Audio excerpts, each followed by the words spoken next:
Hey, what's up guys? I'm cleaning up the garage right now because it is a friggin' disaster. Trash, tools. Oh, and look at my tool bench that the legs gave out because I had so much crap on it, and then it just slid to this pile of just something else I gotta deal with. Anyway, I'm taking a break because I feel like I'm gonna die. But I thought it'd be a good time to give a status update, progress report on Donkey Kong 3. Let me get out of selfie mode because let's look at my face. Dun, dun, cleaned up, so I'm starting to move all the cabs. Just kind of, this isn't where they're gonna live. This is just out of my way. Anyway, Donkey Kong 3. Last we left off, we finished everything except for Popeye, which is still empty. I did end up getting coin mechs that I stuck on there. That's the only extra progress I made on Popeye. But for Donkey Kong 3, I finally got my artwork in the mail. So I slapped it up there. And I put the buttons in. But you've already seen me put artwork on and install buttons. That's not the point of this video.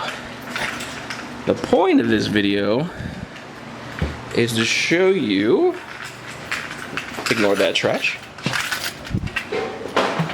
that it is actually functional. Extension cord plugged in.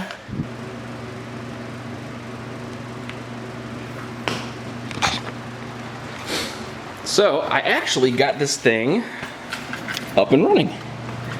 Let's turn the switch on.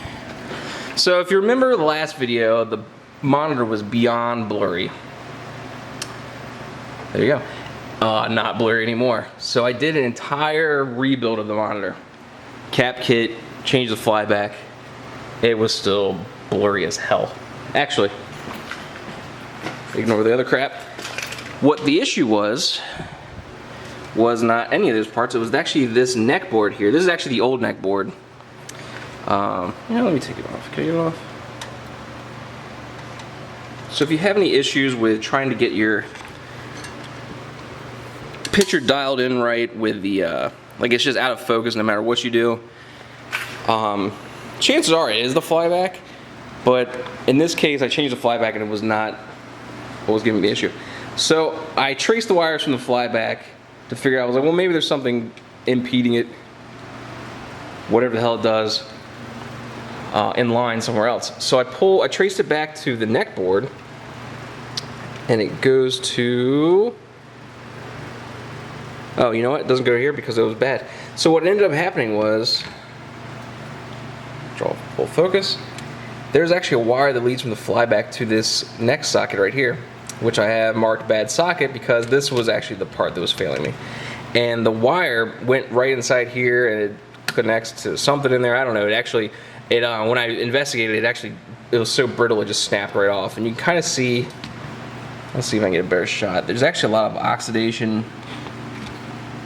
See that blue green stuff kind of in there? It was so corroded that it wasn't holding any kind of focus signal, whatever the hell it does. So I ended up off of it. I had this parts monitor, which is another Sanyo Nintendo monitor. This monitor actually came with my Fix-It Felix cab, but obviously I didn't need this monitor because I was doing a Fix-It Felix. You know, it screwed up board. That's fine. So I had extra parts laying around. So I stole that off, stuck it on this monitor, and it cleared right up immediately. So then I threw in the Donkey Kong 3 board, and it worked. So let's coin this up.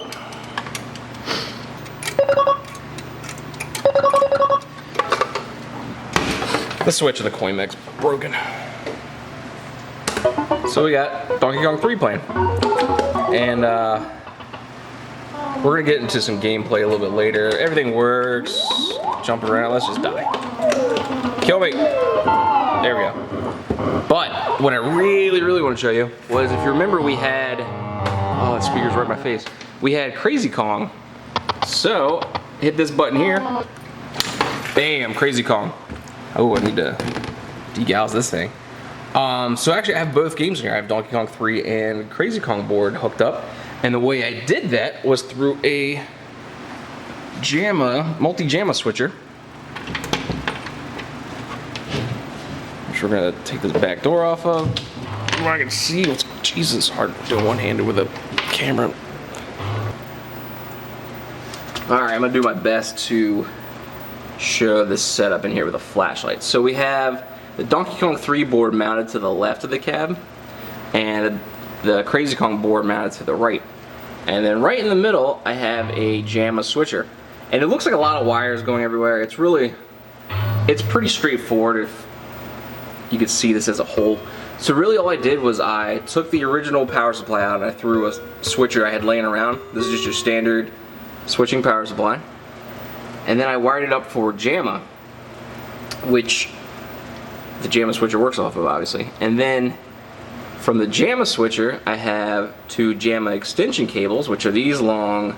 They look, I mean, it's just another Jamma harness essentially with a male end to plug into the two female ends on the switcher board. And then from there, they go to these Jamma adapters for Crazy Kong and for Donkey Kong 3. So I have a Mike's Arcade Nintendo to Jamma PCB adapter in between that has a female side for the Nintendo, and then this is the middle part that then converts it to Jamma on this side, which is the long ass harness that goes to the switcher board. And the same thing over here, also from Mike's Arcade, Crazy Kong to Jamma. So we got essentially two Jamma boards now, regardless of what they were originally, because they're converted. They go to this Jamma switcher, and then that remote on the front actually toggles wirelessly to this thing, which comes with it. That just gives it a signal saying to flip to, that tells it to switch from game 1 to game 2. So that's what all this wiring mess is. But it's cool because now I can play Crazy Kong and Donkey Kong 3. And so it gives you the flexibility. If you get bored with Donkey Kong 3, you can just flip over and play Crazy Kong, or any Jamma game for that matter. I can plug in like any vertical shooter. Like I have an Aero Fighters board just kind of chilling in my storage closet. I could throw that in here if I wanted to. It'd be kind of weird to play Aero Fighters on a Nintendo cab, but you could do it. Or if you want to put a multi-board in here, like one of the 16 ones, just throw it in either on the extension harness, or just unplug the extension harness and plug it directly into that switcher. And that switcher it's a cheap Chinese made. It's not crazy engineered or anything. It's relatively cheap. I think I paid $45 for it, and I got it shipped out of the US, so within 3 days I got it sent in the mail. And I got it off eBay. And after messing with this one, it's easy to set up. You literally just plug it in the middle, run, I want to say 5 volts to it. It comes with another power wire. You just run that to your switching power supply. It powers that, and then the rest of it just powers your games just like a normal Jamma setup. So I'm really thinking about putting these in the rest of my Jamma cabs, just to save some space on some cabinets. I don't need another cabinet for Aero Fighters, for instance. I can just plug it into something else. And it's cool, it's standardized. It just makes more sense to have things Jamma, in my opinion. But one thing to note, because you're running two boards, it's pulling it when you let me back up. Because you're running two boards, you're actually pulling more power than what you typically would if you're pulling one or using one board. So essentially you're splitting the 5 volts between two boards. And I don't know if it's even across the board. Like I don't think it's a complete 1/2. But I ended up having to crank the voltage up on the switching power supply to make sure that Donkey Kong 3 and Crazy Kong were getting an equal 5 volts. And what you want to do is when you adjust it, you want to measure your voltage at the board itself and not at the power supply, because I had it set to +5, and when I tested it, and the games weren't working at all, so then I ran my voltmeter to test it at the edge connector on the boards, and I think I was only getting 3 volts each. So right away I knew it wasn't getting the power I needed. And then I slowly cranked the voltage up on the switching power supply with my voltmeter attached to that to make sure, attached to the gain, make sure I didn't fry my boards. And once I got to +5, around +5 on the edge connector on the DK3, the game fired right up. So keep that in mind. If you have issues setting up your Jamma switcher, that might be one of the issues. So now that you kind of see how I have it wired up, let's go back to the front. Oh man, I really need a degauss it. Look how purple it is over here. Not supposed to be purple. So it comes with this little ugly brown remote with a red button. Push the button, and now we're back to DK3. Push the button again, Crazy Kong. So yeah, that's what I did in my free time, kind of speed the process up. I just wanted to get DK3 out of the way, so we can just focus on putting Popeye together. So now that DK3 is done, we can wheel it in its respective place over here, which I think is gonna go, it just makes sense to go after Donkey Kong Jr. if we're gonna keep it in order. So we got Mario Brothers, Donkey Kong Jr., Donkey Kong 3. I guess Popeye look alright. That's I'm thinking out loud now. Alright, we're gonna shut this off because this thing's loud. Click. Why did I shut it off? We need to play it. Alright, let's coin this bad boy up. Alright. One player. So, what you want to do right off the bat, this is my strategy. It kind of plays like Galaga, but you want to shoot Donkey Kong up to the top so that he hits that spray can, which then drops it down. You can get the spray can, and it gives you like, essentially gives you like a machine gun. You can just keep firing repetitively, and it goes higher than your normal spray gun. And then you can buzz right through World 2 if you want, if you don't feel like getting a crazy score, if you just want to get to the next level. But your can runs out, so I think this level we're just going to get back to our normal crappy spray can. And then, so it plays just like, kind of like Galaga. You just want to shoot these bugs before they come down and take your I guess there's plants at the bottom. Actually, if I look at they're flowers. I'm looking at the instruction right now. So what that happens is the bugs come down and take your flowers, and you're trying to protect them. I guess you're a gardener. I don't know. See, look, he takes your flower, and then you need to get it back. Actually, you get more points if you let them take your flower and then shoot them. And then this snake dude, if you shoot him, he starts blinking, and then you can walk through him. And the bees, if you shoot them twice, they actually explode. So you want to get directly below them if you happen to blow them up. Come on, man. And you can see our spray can regenerated. So now I'm gonna try and get the spray can because I'll get my butt whooped in this game. I suck, man. I suck at all these games. Come on, give me that can. And now, see, I wasn't directly under that bee, and then he blew up and killed me. Is that game over? Nope. Yeah, it is. You know, let's play one more time. This time I'm not gonna talk.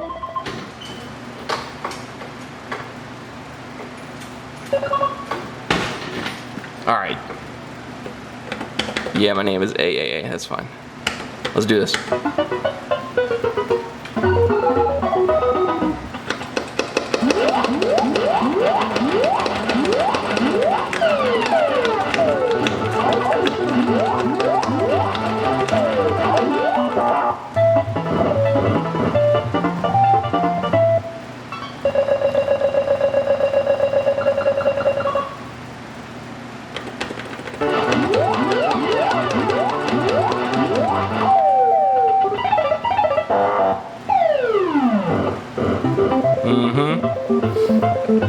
Bum bum ba-dum ba-dum ba-dum ba-dum.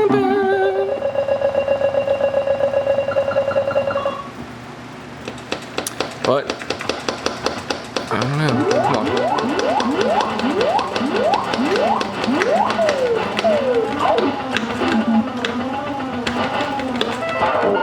Oh, what? And then the bees that like just swarm you and eat your corpse. I don't even know if I've ever gotten past level 3. Give him that can of spray. Yep. Get out of the way, bee.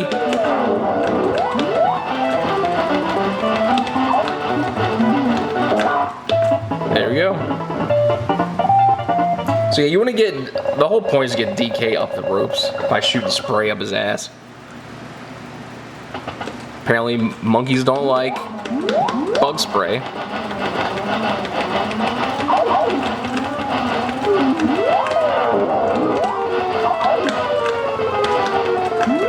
Like hell you do. Oh, they took my flower. And I died again. I take it back. I've gotten to this level before. I've never passed this level. And it doesn't look like I'm going to pass this level again.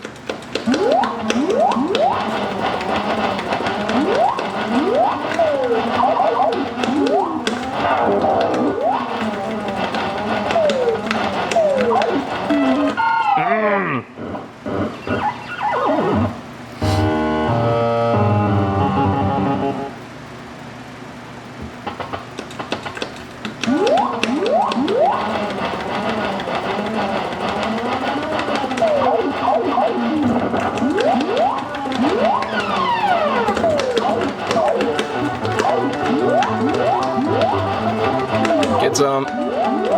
Snake. Dude, really? He's almost at the top. I bet you that's game over too.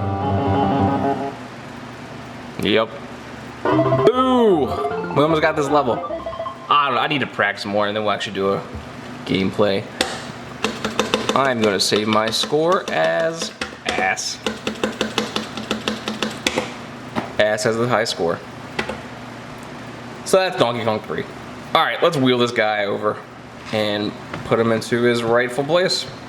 Alright, so before we wheel it in place, we can look back and see that I got the DK3 artwork on.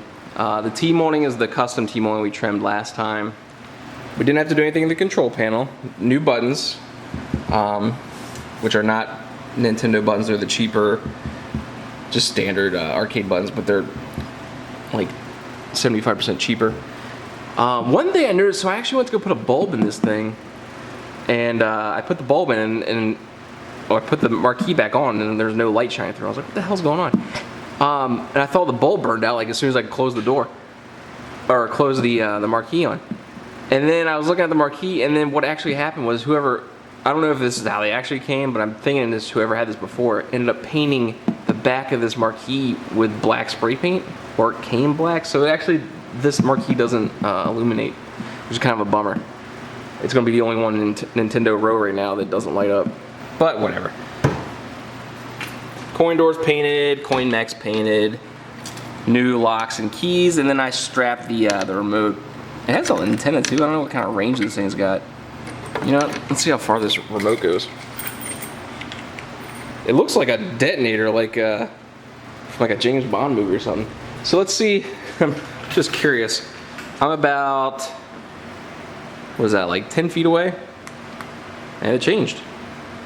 Let's go back all the way to the garage door. Changed again. So it's got a decent range if you feel like messing with like your buddy who's playing DK3 and you're like, no you're not, you're playing Crazy Kong. Or whatever. You want to put something stupid in there, that works too. So, whatever. That was really stupid what we just did. And a waste of time. But now we know we can change. Ooh, that lock's a little loose. So, anyway. This guy's done. That's a new decal too. So that's DK3. Alright, let's wheel this guy in place and get it out of the way so we can finally work on Popeye.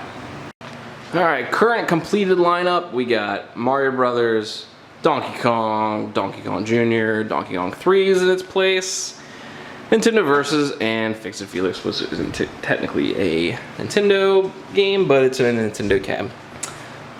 So we got what? 1, 2, 3, 4, 5, 6 more or less completed Nintendo arcade games. The DK has been giving me some weird flyback issues. I'll probably just rebuild that kit after I got all the practice from doing it on DK3. It took like 2 hours to do all that crap. I'm pretty slow. Some of these guys can like crank through cap kits and flyback replacements, but I triple, quadruple check, make sure I don't fry something in the process. And then Pop-Out will probably go here. And then, believe it or not, I picked up another Nintendo cab. Where did it go? Oh, I walked right past it. Yeah, Draw Poker. Not a Nintendo game, but it's in a blue Nintendo cabinet. And what's cool, so I got this on Craigslist, I think, something. And I can't say no to a relatively cheap Nintendo cabinet.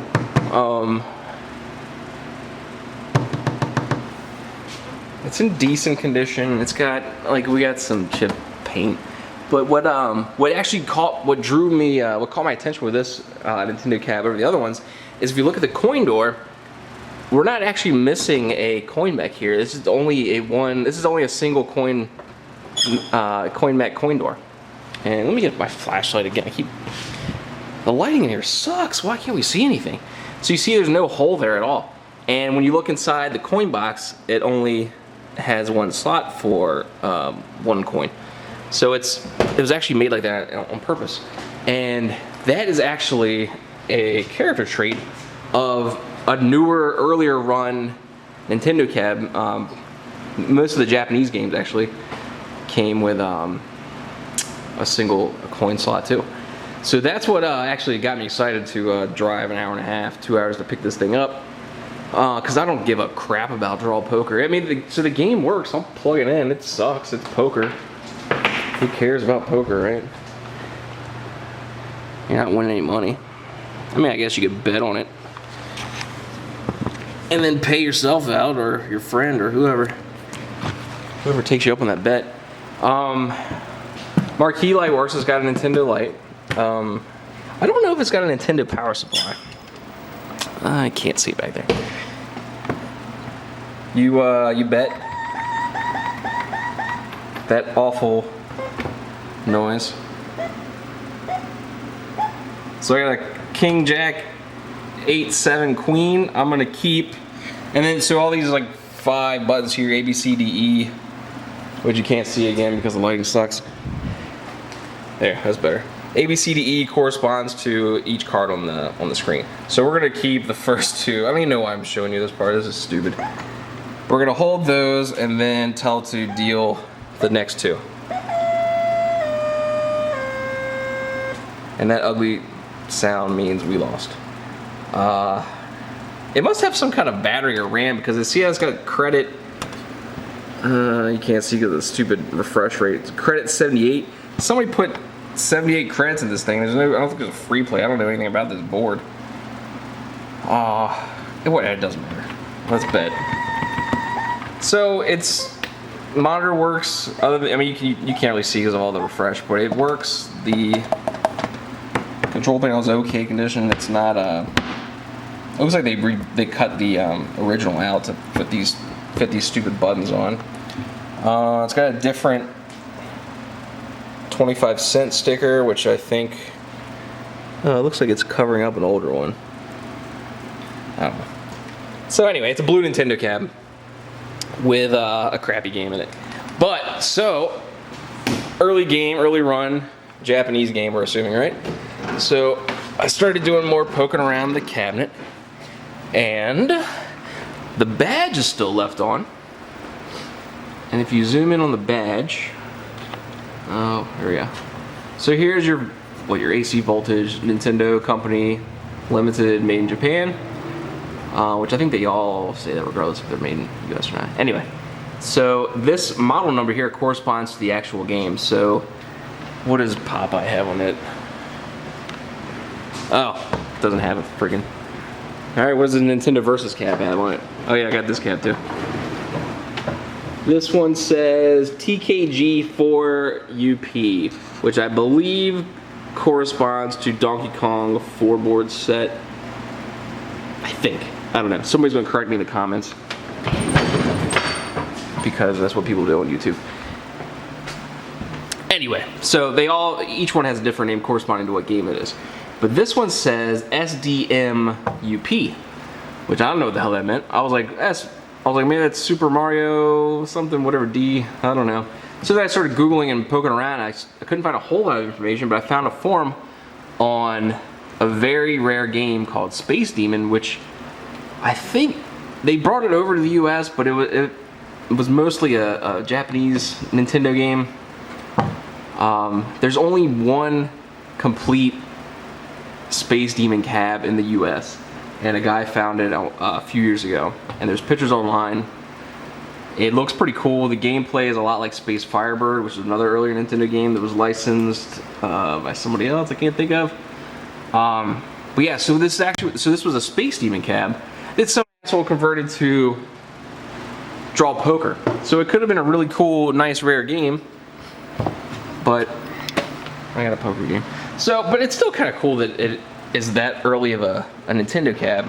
Not only is it a rare game, but the number associated with the serial number, which is usually the number of run as it came off the assembly line. This is a 537, so this is only the 537 game made in that factory run for Space Demon, which it doesn't seem right. You'd think there'd be more Space Demons if there was 537. Maybe I'm wrong.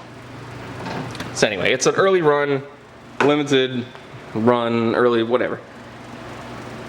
Nintendo cab with stupid poker. So I got this stupid poker. Let's bet again because why not, right?